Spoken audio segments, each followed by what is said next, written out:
The Bohr atom. Before looking in detail at the first successful theory of atomic dynamics, we review the experimental work on line spectra that served as the impetus for and the clear confirmation of the first quantum theory of the atom. In fact, atomic spectra is the key to the understanding of the atomic structure. Thanks in advance for watching this video. If you like this video, don't forget to like and subscribe to the channel and activate the bell. It's very important for the continuity of this channel.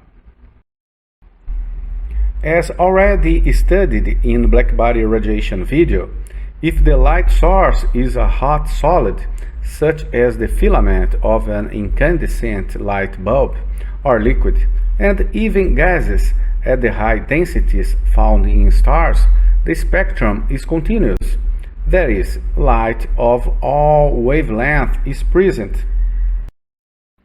Suppose an evacuated glass tube is filled with hydrogen or some other gas at low pressure. If a high voltage is applied between metal electrodes in the tube is great enough to produce an electric current in the gas, the tube emits light having a color that depends on the gas inside. That's how a neon sign works. When the emitted light is analyzed with a spectrometer, discrete bright lines are observed in the form of isolated sharp parallel lines, each having a different wavelength or color. Such a series of spectral lines is called an emission spectrum. The wavelength contained in such a spectrum are characteristic of the element emitting the light. Because no two elements emit the same line spectrum, elements can be identified by their characteristic spectrum, and is one way that astronomers are able to determine the elements present in the surface of a star. Atomic line spectra can be obtained in another way. If the radiation from a filament lamp continuous spectrum passes through a cold gas and look at the transmitted light with a spectrometer, we find a series of dark lines corresponding to the wavelength that have been absorbed. These lines correspond exactly to the lines in the emission spectrum of a gas. Each line in the absorption spectrum of a given element coincides with a line in the emission spectrum of the element. In short, a given kind of atom or molecule absorbs the same characteristic set of wavelength when it's cool as it emits when heated. At the end of the 19th century, the wavelength of these lines could be determined with great precision, and much effort went into finding and interpreting regularities in the spectra.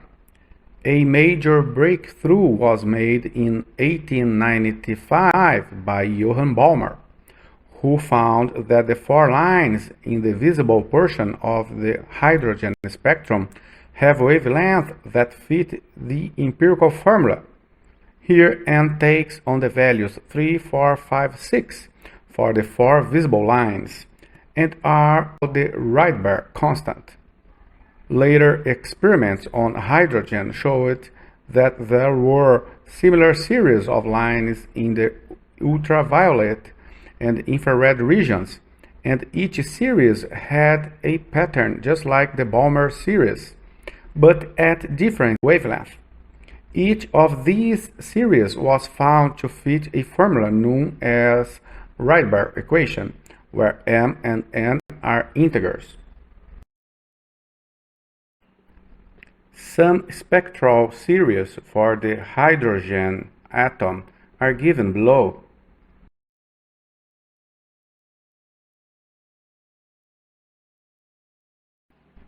As we have already seen in the previous video, Rutherford's atomic model had the following limitations. First, this atomic model failed to explain the stability of atoms. Second, this model of the atom also failed to explain the existence of definite lines in the hydrogen spectrum. These deductions of electrons falling into the nucleus and a continuous emission spectrum from elements were boldly circumvented by Bohr. Bohr solved these formidable difficulties with the following non-classical postulates. The electron moves in circular orbits about the proton under the influence of the Coulomb force of attraction, and only certain electron orbits are stable and allowed. In these orbits, no energy in the form of electromagnetic radiation is emitted, so the total energy of the atom remains constant. These possible orbits are known as stationary states. The electron moves in circular orbits about the proton under the influence of the Coulomb force of attraction. The Coulomb force produces the electron's centripetal acceleration. Therefore, this postulate clearly violates classical ideas, since accelerating electric charges are supposed to emit electromagnetic waves.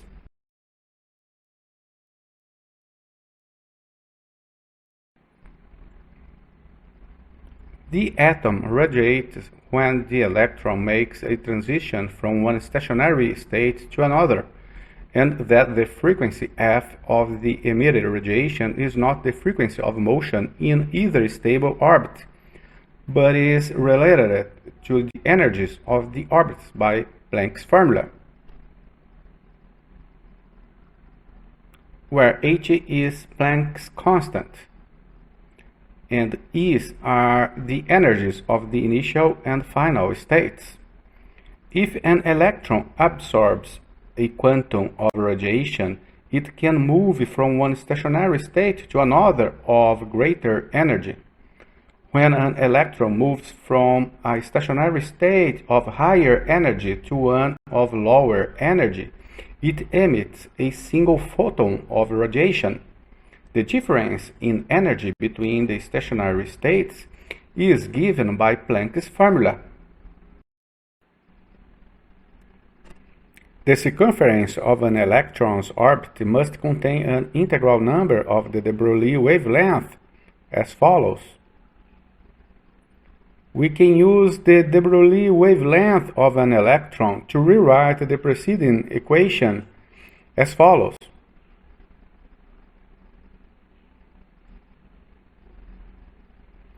The diagrams show the idea of fitting a standing electron wave around a circular orbit. For the wave to join onto itself smoothly, the circumference of the orbit must be an integral number n of wavelength. The equation above did not have a firm theoretical foundation. Bohr had searched for some quantum condition, and such a try simply worked. It gave results in accord with experiments. According to the Bohr model, an electron will be in a stable orbit if it obeys this equation, where n is called the principal quantum number of the orbit. One of the triumphs of the Bohr atom was that it produced an equation that agreed with the experimental equation for the spectrum of the hydrogen atom. We now look at how Niels Bohr provided an explanation of the spectra of hydrogen. An electron in a circular orbit of radius r would have a centripetal acceleration produced by the electrical force of attraction between the negative electron and the positive nucleus. In other words, the centripetal force equals electrostatic attraction. We now solve this equation for the radius r. It appears on both sides, so we cancel one of them. We now take the Bohr's quantum condition for the radius of the nth possible orbit and solve for speed v. Combining this result with the equation for the radii, we obtain the equation that gives the radii of all possible orbits. Pay attention.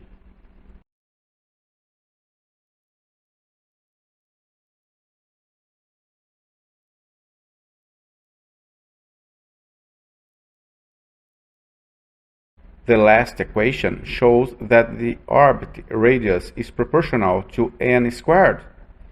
So the smallest orbit radius corresponds to n equals 1. We will denote this minimum radius, called the Bohr radius, as a sub-zero. We can find the Bohr radius substituting the numerical values of the quantities on the right-hand side of this equation.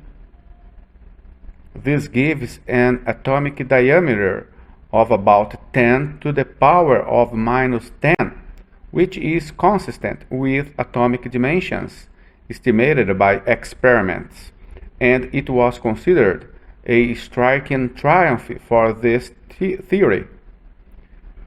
A general expression for the radius of any orbit in the hydrogen atom is obtained by substituting the Bohr's radius into the equation above. Pay attention.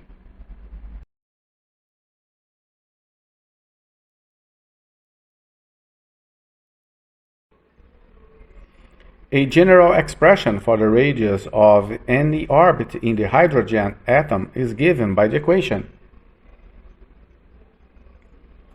where a sub-zero is the radius of the smallest orbit in hydrogen, and it is called the Bohr radius.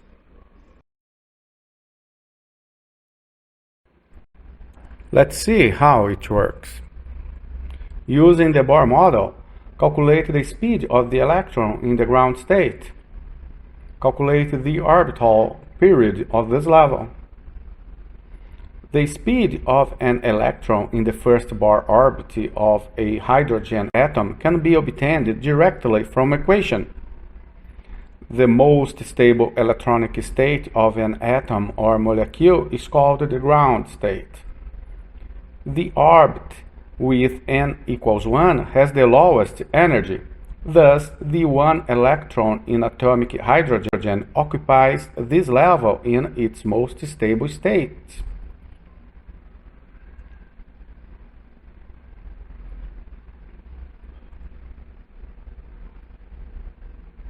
To solve item B, we take the formula from uniform circular motion. Pay attention.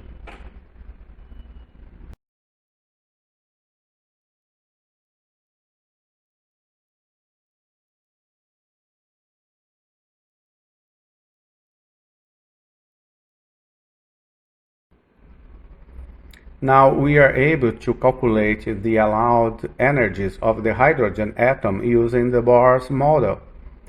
The total energy for an electron in the nth orbit is the sum of the kinetic energy and the potential energy.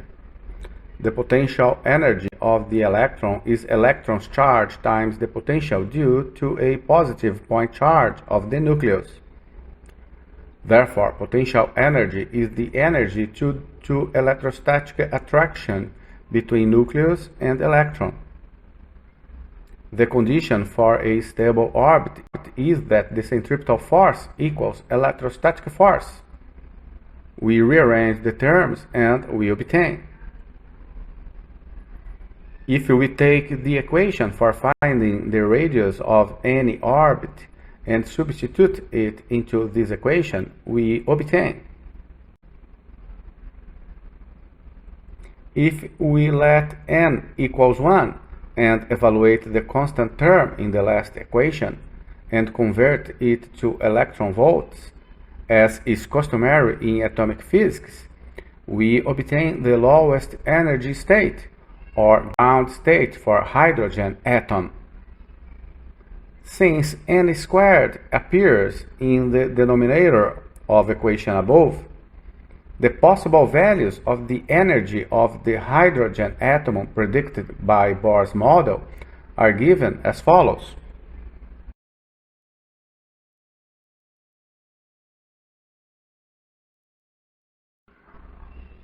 Now we are able to derive the Balmer equation from the Bohr theory.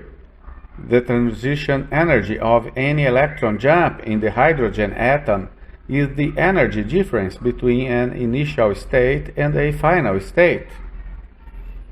We replace initial energy and final energy with the expressions for the energy of the electron in an orbit as specified. So the expression for the transition energy becomes. This theoretical formula has the same form as the experimental Balmer formula. To convert this equation into one analogous to the Balmer equation, substitute frequency by speed of light divided by lambda. If we substitute the numerical values of the fundamental physical constants, we obtain the Rydberg constant. When Bohr demonstrated this agreement, it was recognized as a major accomplishment of his theory.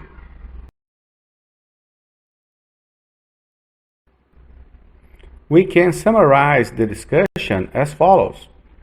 Bohr's model of hydrogen is based on the non-classical assumption that electrons travel in specific shells or orbits around the nucleus.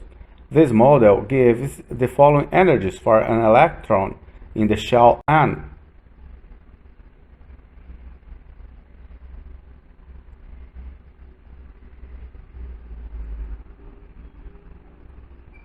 Bohr's model of the hydrogen atom explains the emission and absorption spectra in terms of electrons absorbing and emitting photons to change energy levels, where the photon energy is